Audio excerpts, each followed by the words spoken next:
വീഡിയോകളിൽ നമ്മൾ ആദ്യത്തെ 7 നക്ഷത്രങ്ങളെക്കുറിച്ച് സംസാരിച്ചു. എന്നാൽ ഈ വീഡിയോയിൽ നമ്മൾ നോക്കുന്നത് മകം മുതൽ പൂരം വരെയുള്ള നക്ഷത്രക്കാരുടെ സമ്പൂർണ്ണ ഫലമാണ്. ആദ്യമായി മകം നാളുകാർ. ഈ വർഷം നിങ്ങൾക്ക് അധികാരവും പദവികളും തേടിവരും. മുതിർന്നവരുടെ സഹായത്താൽ മുടങ്ങിപ്പോയ പല കാര്യങ്ങളും വേഗത്തിൽ സാധിച്ചെടുക്കാൻ നിങ്ങൾക്ക് കഴിയും. സാമ്പത്തിക നില ഭദ്രമാകുന്ന ഒരു കാലമാണിത്. അടുത്തത് പൂരം.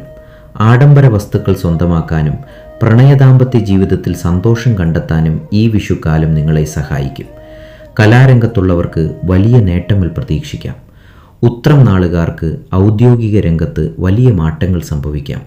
ആഗ്രഹിച്ച ജോലി ലഭിക്കാനോ അനുകൂലമായ സ്ഥലമാറ്റത്തിനോ സാധ്യതയുണ്ട്. സാമ്പത്തിക കാര്യങ്ങളിൽ അല്പം പ്ലാനിംഗ് നടത്തുന്നത് നന്നായിരിക്കും. ഈ വീഡിയോ നിങ്ങൾക്ക് ഉപകാരപ്പെടുന്നുണ്ടെങ്കിൽ ഇപ്പോൾ തന്നെ ഒന്ന് ലൈക്ക് ചെയ്തേക്കണേ.